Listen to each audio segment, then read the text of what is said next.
حياتي كانت طبيعية جدا لحد في يوم كان فارق في حياتي. يوم 12 مايو 2022.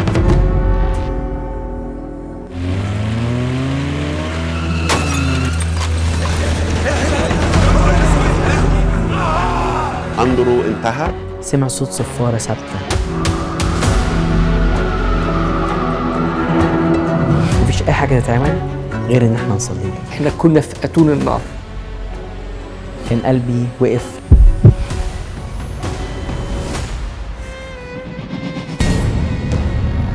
في الوقت ده كنت متضايق قوي.